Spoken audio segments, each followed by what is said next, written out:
Okay, shalom everybody. Welcome the new people. Welcome the old people. And before we start, thank God we have, for the first time in a long time, a sponsor, a dedication of the class. This class tonight has been sponsored, dedicated by Nesia Tova Travel of UMAN. To UMAN. This organization helped bring many people successfully to and back from UMAN for HASHANAH. May this person be blessed to live life with a smile and laughter, and may he merit to be in UMAN for HASHANAH, and may he merit very, very soon to find his true marriage partner and be besimcha always with his wife and family, B'ezrat Hashem. With that said, we're continuing with where we left off in Reb Noson's beautiful letter. We're letter 442. The year is 1840, the end of 1843, going into 1844. It's a Tuesday, early morning. Reb Noson is writing this letter. We've gone through so many classes just on this letter already, because every piece is just amazing. Every time Reb Noson quotes a verse or goes into an idea, it's just mind-boggling. It's opening us up to the world of Breslov, the world how Breslov portrays things. In other words, from a Breslov review, from a Rebbe Nachman view of ideas of life, Torah ideology, hashkafa. We're continuing with where we left off in the letter. The letter is addressed to Reb Noson's son, Reb Yitzhak, and he's about to join this letter with the following letter, which is addressed to two other people. And Reb Noson now is trying to justify why he's writing such a short letter. This letter 442 is technically a short letter. The next letter is super duper long. It's like 4 times the length of this letter, 4 or 5 times. And the next letters were all the, like we say in Hebrew, the bombas are, all the big explosions of amazing words of encouragement. We're going to get to the letter, but still every word of Reb Noson is measured. Every word has meaning. It teaches us how to think, how to talk, how to behave, how to perceive, how to have a good perspective in life. We learn training from these letters of how a Jew should be. It's amazing. So we left off where Reb Noson now is telling his son the following, that he really wants to talk to him a lot personally in the letter. But he said earlier, I already wrote you a lot of letters already, and there's enough in the letters to give you enough encouragement. Plus you have Rebbe Nachman's books, plus you have the insights that he wrote, Reb Noson wrote, his discourses which eventually became published and printed. That year, while Reb Noson is writing this letter, the first volume of Reb Noson's Likutei Halachot, that's his magnum opus, was printed. And besides that, the Breslovers had circulating amongst them handwritten copies of Reb Noson's other discourses that were written in the different sections of the remaining 7 volumes, because it's an 8-volume set, and the remaining 7 volumes, they had discourses circulating. So Reb Noson's telling his son, you have already this, plus Rebbe Nachman's books, plus the letters that I wrote to you. So now he continues like this. This is where we left off in the last class. V'af al pi chen, even though I've written to you a lot, nonetheless, haya chetzoni leharchiv hadibur elav kitshukato hatova. Really, it is my desire to expand, to speak more thoroughly and expand the ideas to you according to your good yearning. Because I know you, my son, you want to hear words from me. It's one thing to read Rebbe Nachman's teachings, and it's another thing, like we spoke about in the last class, to hear oral explanations, oral input from the Breslover Hasidim on what Rebbe Nachman said. That's what Reb Yitzhak wanted from his father. He wanted this oral input of further development of ideas.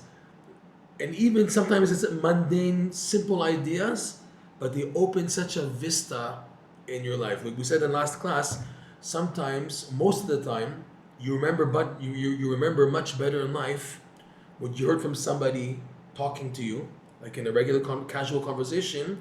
You remember what he said much more than what you saw written in books. That's why you need both. You need to learn Torah, you need to read books and texts and everything, but you need also the living connection, the oral tradition of people who talk and speak based on these teachings, and they're speaking about mundane things, etc., but it's all within the cup of what's written in the books, but they have an oral perspective that you can gain from conversing with them, hearing their letters. That's what Reb Yitzhak wanted from his father.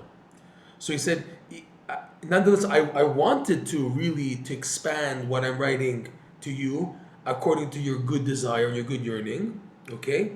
However, et hakol yafeh asa Hashem beito. Hashem does things amazingly measured. Because Reb Noson is going to say now, while he's writing this first letter to his son Reb Yitzhak, the same day, we're going to see, he wrote a second, like we said, the longer letter, the letter 443, which is much more longer, the same day. So he's saying, Hashem made it, the timing is amazing, that while you wrote me a letter to write you back, at the same time I'm planning to write anyways a letter to other people. Okay? So, and he's saying Hashem made the timing just perfect. Because he's saying the timing is so amazing, there's no need for me to write you a separate letter.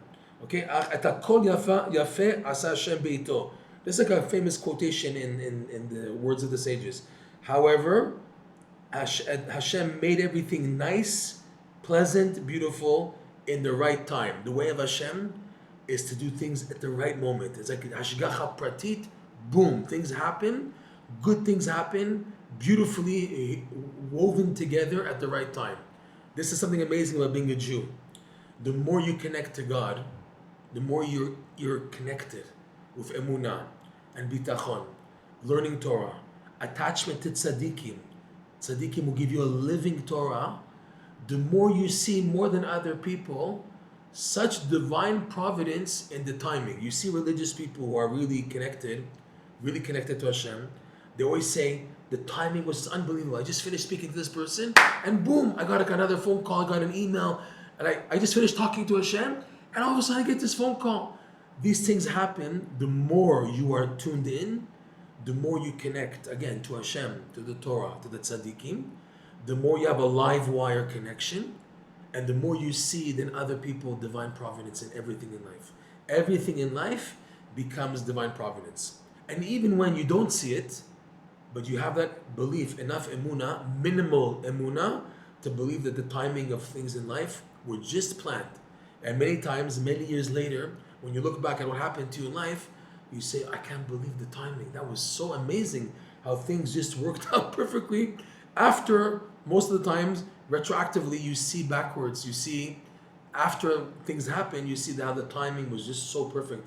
How Hashem made it, that this happened, and right afterwards, there was an opening. A phone call, or this, that's phenomenal. And that happens the more you really are tuned in. So Rav Noson is seeing this. Rav Noson's perspective is from a very high perspective. He's plugged. We're going to go into this a little. He was totally plugged into Rebbe Nachman, so he was able to see the timing and everything in life. And here he's telling us, he's revealing a little about it. He said, Hashem made the timing. Hakol yafeh asa Hashem beito. Hashem made everything nice and pleasant and right in its right time. That what? She'ata, that now, hukhrachti lishloach liyado michtav לרבי שמשון נרו יאיר ולרבי אפרים נרו יאיר לקומנצ'ק. That the timing is so perfect that now I had to, anyways, send through you. Don't forget, Rav Noson's son, Reb Yitzhak, lived in the village south of Breslov called Tulchin. And he was the postmaster, which was also the local bank. He had a very high position. He had a high respectable position, Rav Noson's son, Reb Yitzhak. He was in charge of the local post office, and Rav Noson, and it was more reliable than the post office in Breslov. Rav Noson chose to send all of his mail through his son Reb Yitzhak. And don't forget, Rav Noson earlier, from 1835, 1836, 1837, 1838, he faced tremendous opposition. There were people very against, Rav Breslov and Rav Noson and what he was doing. They wanted to kill him. There was an attempt to kill him. You can read all this. I don't go into the details now, but you can read all this in the amazing book, which I recommend to everybody to read. Everybody, even a few times. The book will keep you amazed and dazzled. The book is called Through Fire and Water. It's the life of Rav Noson of Breslov, and you feel like you're living it. You're going back in time, living with Rav Noson and seeing what he went through. So it's highly recommended. Fine. So Rav Noson, for these reasons, he decided to send all of his mail rerouted his mail to Rav Yitzhak first in Tulchin, and Rav Yitzhak, being the postmaster, he had much more control overseeing the Reb Noson's letters, got to the right addresses, and weren't opened by other people, by foreign people in the middle. Whether it was money being sent to him, or letters being sent from him to others, whatever, it wouldn't be intercepted. Okay? So he was getting all Reb Noson's mail. So Reb Noson's telling his son that I had to send through you, my son, anyways, a letter that I've addressed to two people. Rav Shimshon, may his light shine, a descendant, he married descendants of Rebbe Nachman, this Rav Shimshon, Barsky, okay? The first one, there's a second Rav Shimshon Barsky who passed away in 1940, right before, or 1935, sorry, right before the Holocaust, World War II. He's named after the namesake of this Rav Shimshon Barsky is from his grandfather, Rav Shimshon, the first one. The Shimshon, he was called Shimshon of the forest. We're going to go into this a little. Shimshon Minayar. And may his light shine. And to Reb Efraim, may his light shine from Kurmanchag. Both Reb Shimshon and Reb Efraim Weinberg, the son of Reb Naftali, one of Rebbe Nachman's closest disciples, they both lived in western Ukraine in a village called Kremenchuk. Okay? And Reb Noson was anyways writing one letter to both of them. So he's telling his son, these details are very fine because there's something amazing going to come out of this. Reb Noson decided, telling his son, what I'm going to write to you is included in the letter that I'm writing to them. Watch what he says. Okay, anyways now, I have to send to you, I have to send you on necessity, a letter addressed to Reb Shimshon, may his light shine, and Reb Efraim, may his light shine from Kurmanchag. And I said to myself, if anyways I'm writing them a long letter, and you, my son, also want to hear from me more words, you want me to talk to you more encouragement and words that will bring you back to life, I said to myself, Rav Noson saying, Zikaron echad ole lechan ulechan. I can mention one thing here, and it can be applicable also to here. Meaning, I can write a letter to these people, and it's nothing to do with you, what I'm talking to them about, but in the meantime, in between what is being spoken in that letter, the other details that come out to serve Hashem on a practical level will apply to you also. So zikaron ole lekan ulekan. What I'm saying to them is applicable also to you, my son. This is phenomenal. We're going to explain why very soon. Okay? Okay? Period. Let's explain this idea. I want to go on to the next phrase because this is really powerful.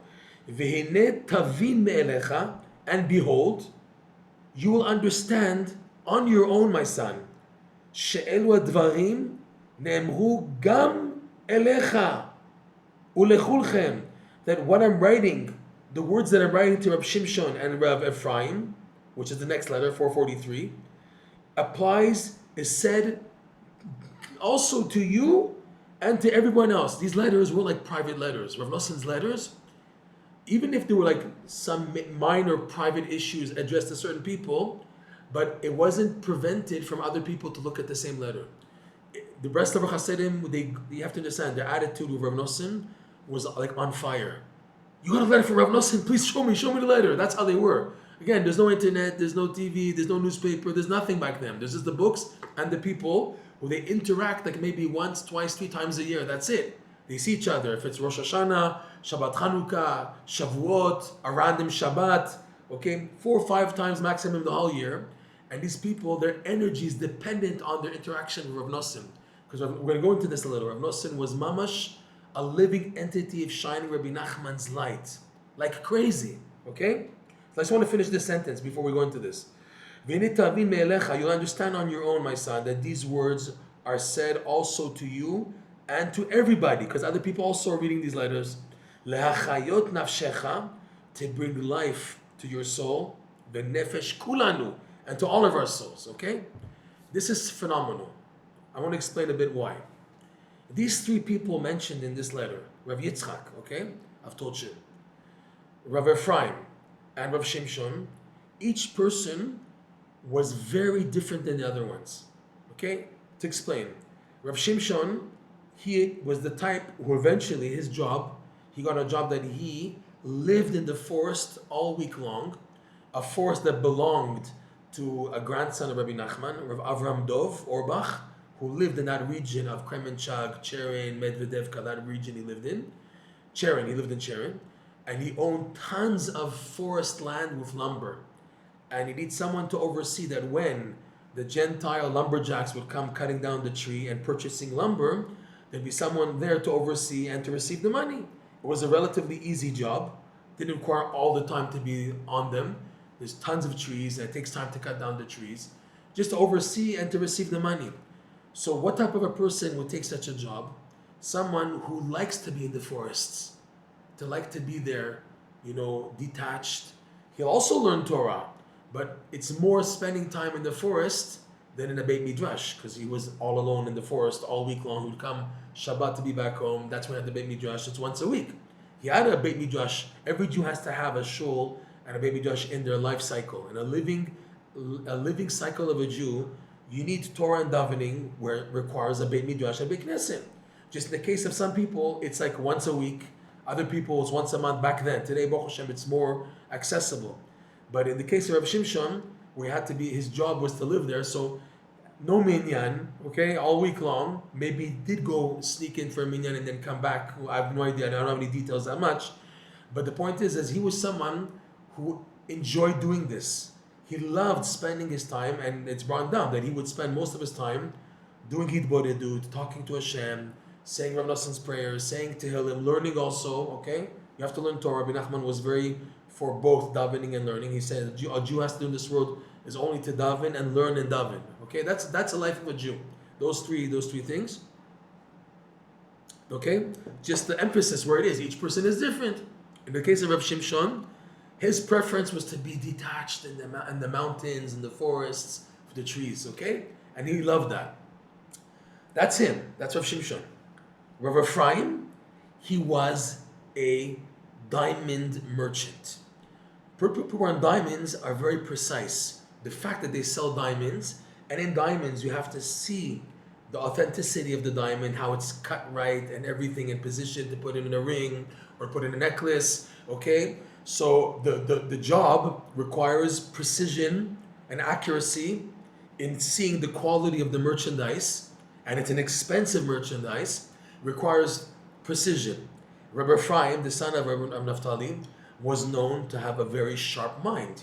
He copied Reb Noson in the sense that he wrote prayers like Reb Noson wrote prayers on Rebbe Nachman's lessons in Likutei Moran, that's Likutei Tfilot. Reb Efraim so much believed in Reb Noson's writings in Likutei Alachot that he started a book called Likutei Even, which are prayers based on the first discourse or the few first discourses of Reb Noson's Likutei Alachot. Unbelievable. And he printed it without a name. No one knew, like incognito. That's why it's called Likutei Even. Even is Efraim ben Naftali. Even, Aleph Bet Nun. That was the name given by later Breslovers. But he was a person totally immersed in Rav Noson's writings, and he had a good grasp, and he wrote prayers on his lessons, and he also wrote another book of also paralleling Rav Noson's Likutei Alachot, also dissecting the Shulchan Aruch and giving insights based on Rebbe Nachman's teachings, okay? So he also wrote a few books, and he was someone, being a merchant, so he had to travel to be around people. He had to go to Kiev, to the local expo of diamonds, a diamond exchange show, and he was living in Kremenchug, which is a village, okay? So he was more of a person in learning, in seder, in working, in giving tzedakah, and he eventually moved to the Holy Land, by the way. But look at the difference between Reb Efraim and Rav Shimshon. Rav Shimshon is more a person for the forest, more to let go, to ponder Hashem's greatness. There are people like that in Breslov, yes. There are people like that in serving Hashem, that they need a lot of accessibility to the forest and the trees to be reminded constantly about Hashem. Other people like Reb Efraim have that in the learning and davening. Don't think he didn't know hitbodedut. Of course he did hitbodedut. Of course he went from time to time going out to forest and everything, but not as much as Rav Shimshon, who actually lived in a forest. So Rav Efraim is more of a precise person. Reb Yitzhak was someone like in between.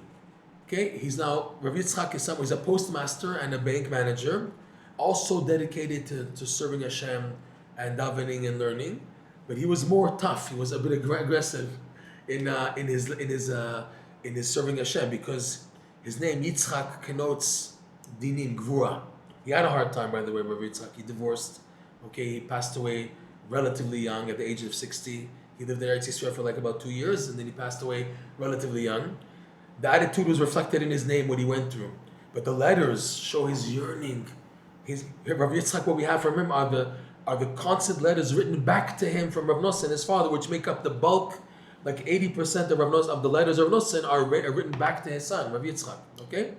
So each person here has a different perspective in Breslov, a different gisha, a different attitude in serving Hashem based on the teachings of Rebbe Nachman. And Rav Noson has the capacity, has the capability of writing one letter, and each person can find themselves in what he's writing.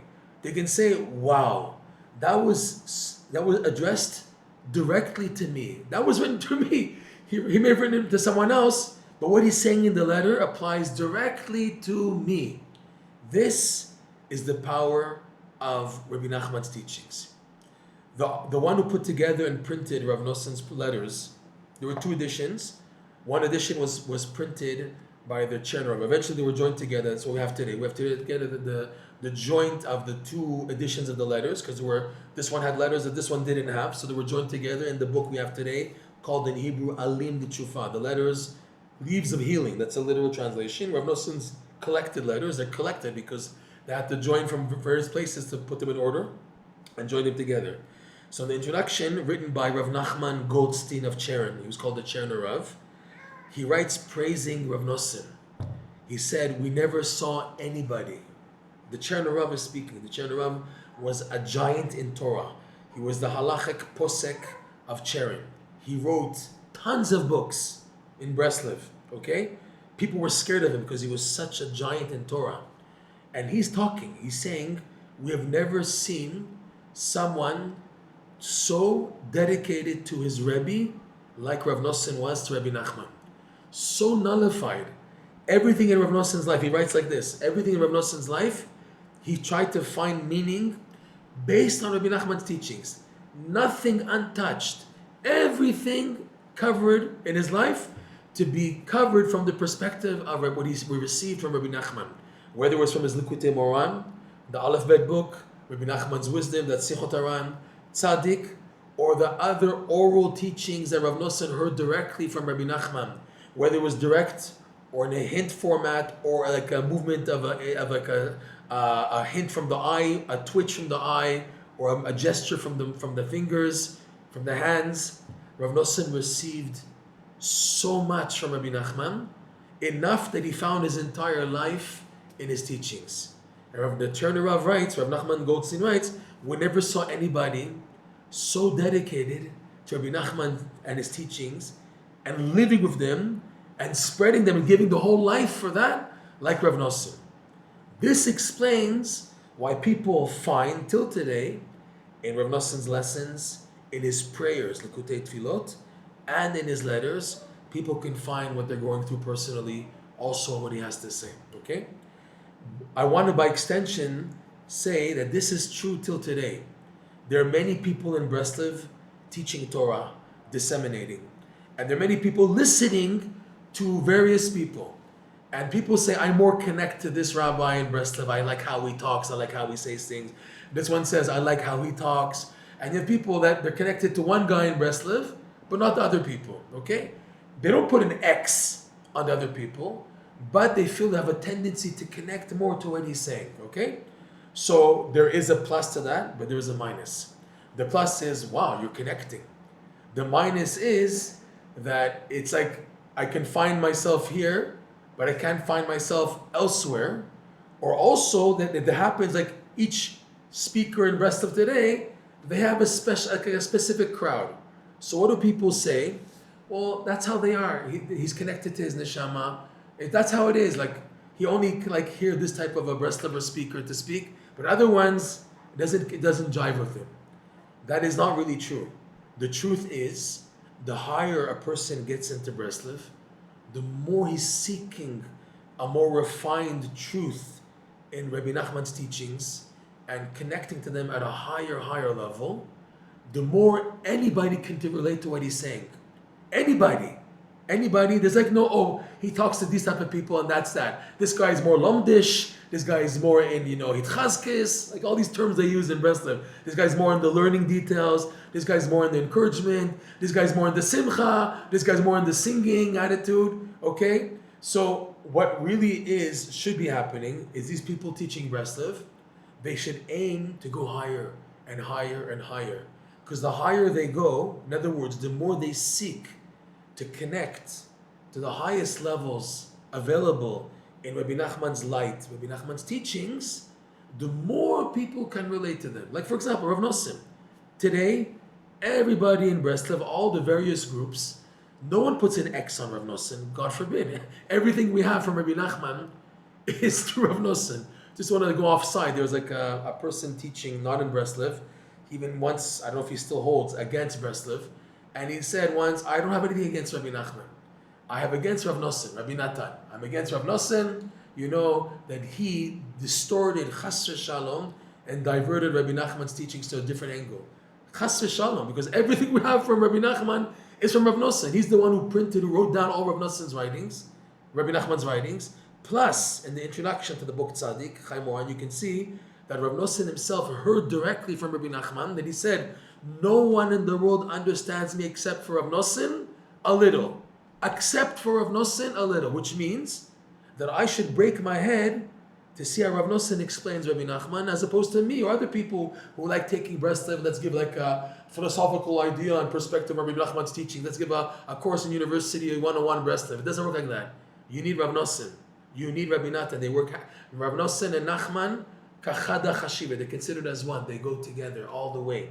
You want to delve Rabbi Nachman's teachings? Use Rav Noson. Okay. So what I was saying earlier is that today everyone holds by Rav Noson. Everybody. Everyone knows that to really connect to Rabbi Nachman, you need the teachings of Rav Noson. You need them. They work hand in hand. Plus, people who see that, who see that, they testify. Rav Noson talks directly to me. I think I mentioned this earlier. That many people I know, they have more of a connection when they go to visit Rav Noson's grave in Breslov. Their heart is open up. They're more emotional.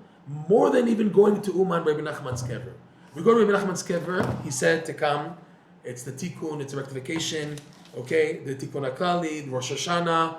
You have an inspiration, but you have to work hard. You have to work for it, okay? By Rav Noson, it's mamash a gift. You come there and you feel such a love to this person.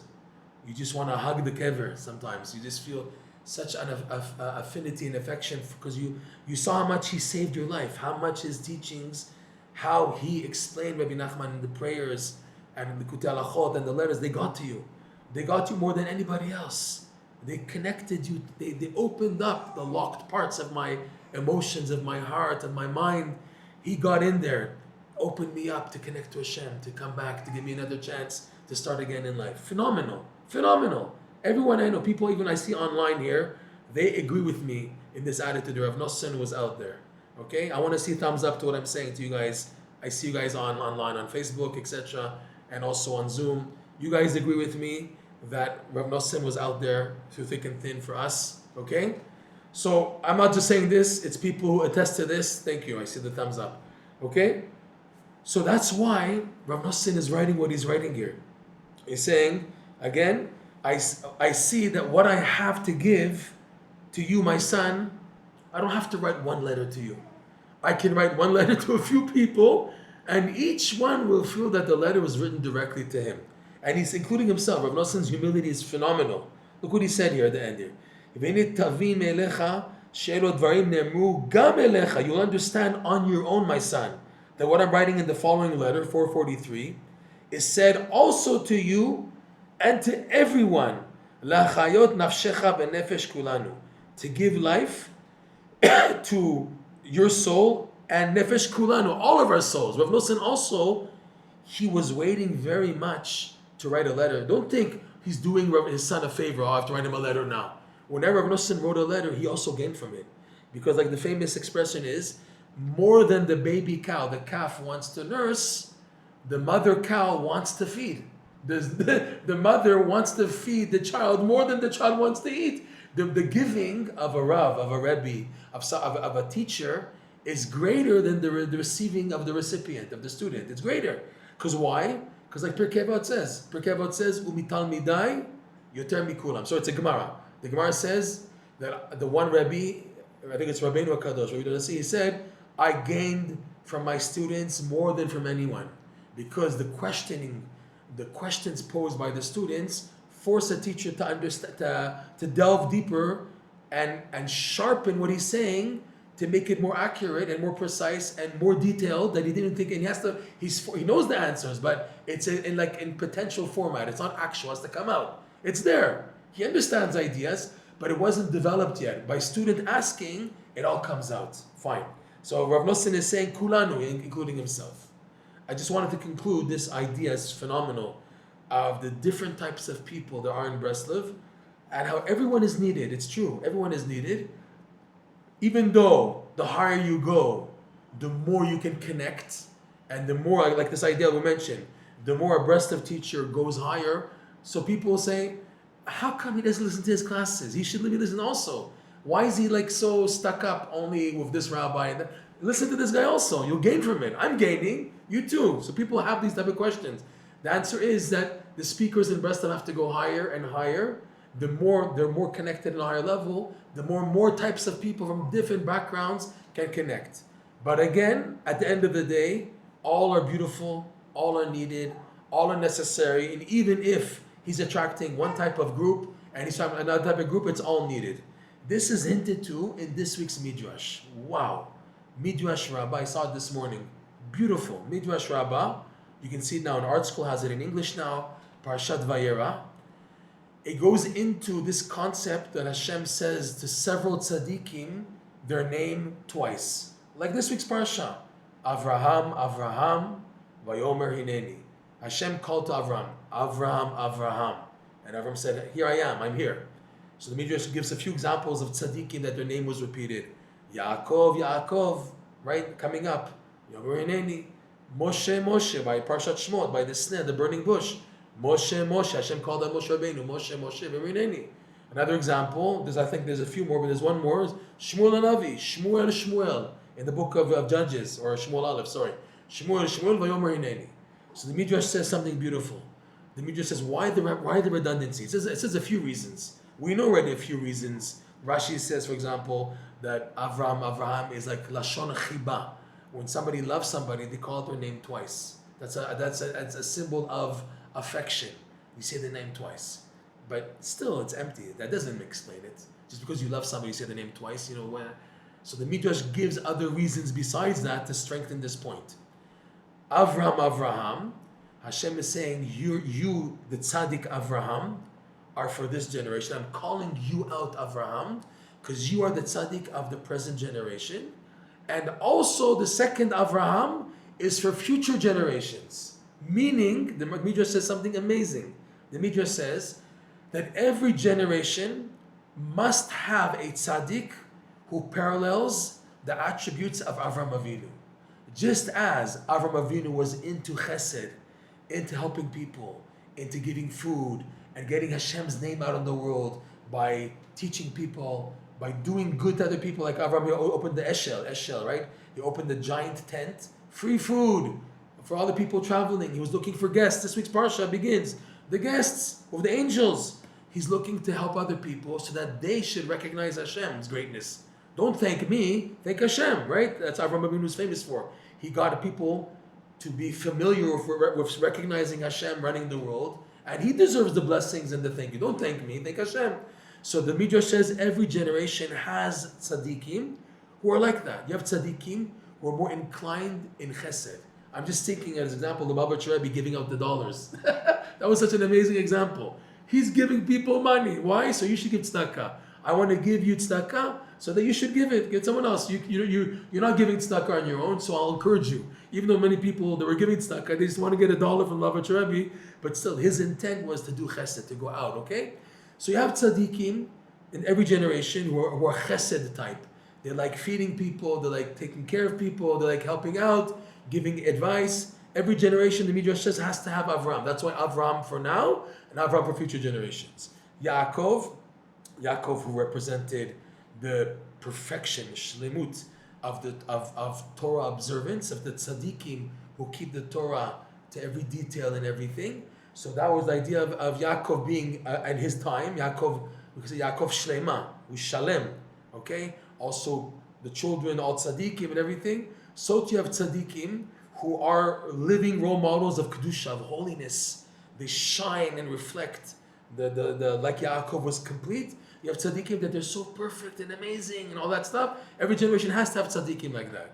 Moshe Rabbeinu was the person who was properly fit more than anybody else to receive the Torah and to teach the Torah. To teach the Torah, to get the message out to everybody. And like it says in Parashat Ve'ela Mishpatim, Orchem lifneim keshulchan aruch. Set the Torah clear to the Jewish people like a set table. Don't say, Moshe Rabbeinu, okay, I'll teach them just a few pointers, and let them, like we say in French, débarrasse-toi. Let them figure it out on their own. Let them mistader levad. Let them handle on their own. I'll just give them a few little pointers. Hashem says, no, you have to toil with each student, each person until they understand the Torah properly. There's questions, okay, other people capable, make sure they know it properly so they can give it over. But you, Moshe Rabbeinu, are the master teacher to know how to give over the Torah. So too this generation, every generation has to have leaders at the caliber of Moshe Rabbeinu who know how to give over the Torah, to teach Torah to everyone. Oh, I heard this rabbi said this and this, and you're always quoting what they said because they know how to teach it. They know how to give over the idea clearly, okay? And then you have tzaddikim like Shmuel the Navi. Shmuel the Navi was considered someone who did mishpat v'tzedek, that it says in the verse, one of the verses by Shmuel the Navi, that he was able to do mishpat and tzedek, that you have tzaddikim in every generation who are such Torah scholars, they know how to execute halachic decisions. They're like codifiers. Shmuel was an example of someone who knows how to decide halacha clearly, okay? He had to go traveling around and be a dayan. He had to be a judge in all types of halachic issues and cases and everything. And he knew how to do mishpat and tzedek. So too you have every generation, tzaddikim were experts in giving a psak halacha, to know how to give a psak. Okay? I just remember a story that there was a case of an aguna. There was a very bad case of a woman whose husband was lost missing in, I think, the 6-Day War, or one of those wars there, like in 1968, whatever. And no word got back from her husband, and she was stuck for a few years, and she wants to continue living her life. She want to get remarried. So she went to Rabbi Yashiv, and Rabbi Yashiv said, this is a very complicated case. I can't help you here, but go to Rabbi Ovadia Yosef. He has such a capability in broadness in halacha. He'll know how to find an opening for you that you can remarry, even though you're an aguna, which means you're technically stuck, but in how the details, which are so complicated, I don't know the whole story obviously, he can find a way out, and he did in this case. It was like, whoa, that he was able to matir aguna in a very serious case, very complicated, because you have a woman's husband, we don't know where he is, she can't remarry, she's stuck. She's aguna. Aguna means she's like an anchor, she's anchored, okay? Fine. So the Midrash says, there isn't just Moshe Rabbeinu. You would think, Moshe Rabbeinu, he's the head of the 7 shepherds. So all we need is Moshe Rabbeinu. That says, no, you don't. All you need is Moshe Rabbeinu. Because there's also an Avraham, there's also Yitzhak, there's also Yaakov. There's many types of tzadikim. We need all of them. You can't say, people like in Breslov, some people are too much light. They say, only Rebbe Nachman. I don't want to hear what other tzaddikim say. On one hand, we understand that attitude because these people, they're working to build a connection, so they need for their time to develop that connection, saying, I don't want any static from outside. But at the end of the day, they're going to have to come back to hearing other tzaddikim, reading other svarim, not to be biased. Only Breslov. The beauty of Rebbe Nachman's teachings is they open your eyes to see everywhere Torah. So wherever you open other books, you're not like, I'm scared to hear these insights from somewhere else.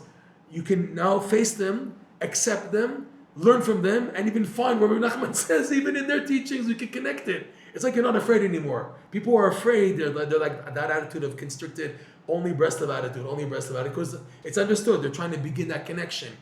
But at the end of the day, They have to realize that eventually I have to connect to the rest of the world to be able to talk to other people, to hear other people. There should be a feedback, to be able to pick up the messages Hashem is sending me through these people outside of Breslov even, okay?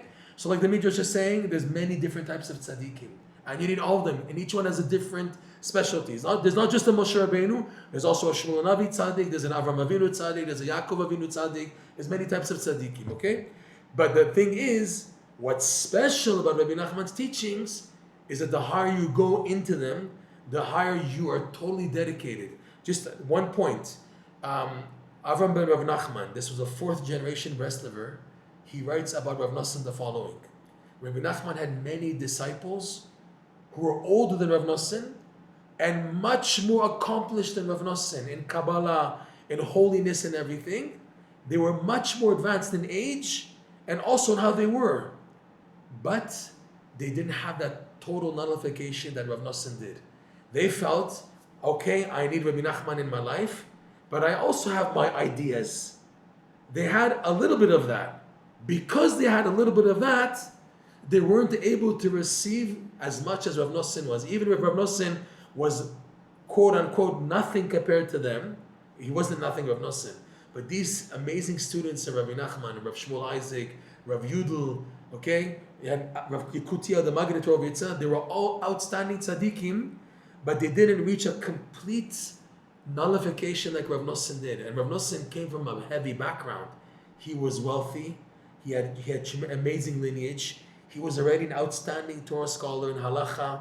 Okay, he was expert in the 7 wisdoms, mathematics. What's it called? The 7 wisdoms. One is mathematics. I forgot the other one's calculus, algebra, poetry, like rhetoric. There's 7 wisdoms. They're called Sheva Chochmot, and he was expert in those areas of Noson. You know, but he nullified himself before Rebbe Nachman. He made his cup bigger. Instead of his cup being full, he just got a new cup, a giant big mug, and what he had inside was like at the bottom, like nothing almost. So because Reb Noson emptied himself out, he was able to receive Rebbe Nachman's light, unaltered, unadulterated, pure, allowing people to feel Rebbe Nachman's light in his teachings. And that applies till today.